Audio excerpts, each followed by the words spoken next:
νικητής ο φετινός του MasterChef. Και να πούμε, όπως έχουμε ξαναπεί, τα δώρα φέτος είναι μεγαλύτερα από ποτέ. Τα έπαθλα είναι μεγαλύτερα από ποτέ.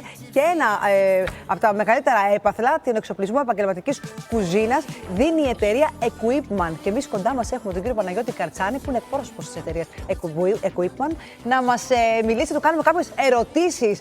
Γεια σας, καλημέρα. Καλημέρα. Θέλουμε να μας πείτε πώς έτσι πήρατε την απόφαση να δώσετε αυτό το μεγάλο έπαθλο στον νικητή του MasterChef, τον επαγγελματικό εξοπλισμό της κουζίνας, για να ανοίξει το πρώτο του μαγαζί. Αξίας 30.000 ευρώ, έτσι. Στην Equipman μας ενδιαφέρει. Ναι, στην Equipman μας ενδιαφέρει να επενδύουμε στις νέες γενιές μαγειρών, καθώς και στις αξιόλογες προσπάθειες νέων επιχειρηματιών.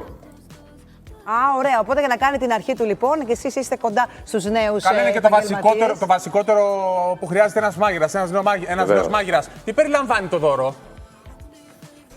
Το μεγάλο έπαθλο ουσιαστικά περιλαμβάνει μια πλήρως λειτουργική κουζίνα επαγγελματικού εξοπλισμού αξίας 30.000 ευρώ. Ωραία. Και αφού το παραδώσετε το έπαθλο, μετά έτσι συνεχίζετε έτσι κατά κάποιο τρόπο η σχέση σας? Ναι, βεβαίως. Στην Equipman μας ενδιαφέρει να διατηρούμε την επαγγελματική μας σχέση με τον εκάστοτε συνεργάτη, γιατί η σωστή επίβλεψη και η τεχνική υποστήριξη των μηχανημάτων είναι απαραίτητη για τη μακροχρόνια απόδοσή τους. Και εγώ να καταλάβω τώρα λίγο, τα λέμε θα κερδίσει ο νικητής το έπαθλο αυτό. Η διαδικασία ποια είναι, δηλαδή πώς φτάνει η κουζίνα στον νικητή? Ναι, στο in-house τμήμα της Equipman δεν είναι τόσο απλώς ακούγεται. Υπάρχει σχεδιασμός και μελέτη της κουζίνας για τον επαγγελματικό χώρο τον οποίο ασχολούμαστε και για τις ανάγκες είναι κάθε... Προσαρμόζεται στις ανάγκες του... Προσαρμόζεται αναλόγως στον κάθε χώρο διαφορετικά. Στο κάθε κατάστημα, βέβαια. Λαμβάνονται πολλά υπόψη. Ακριβώς. Πέρα από εξοπλισμό επαγγελματικής κουζίνας, τι άλλο μπορεί να βρει κάποιος στο κατάστημα?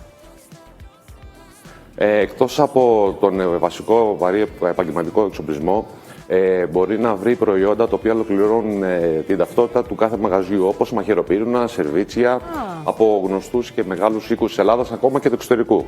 Βλέπουμε και τα πλάνα, έτσι. Μιλάμε για ό,τι μπορεί να χρειαστεί ένα μαγαζί για να ανοίξει, ένας μάγειρας.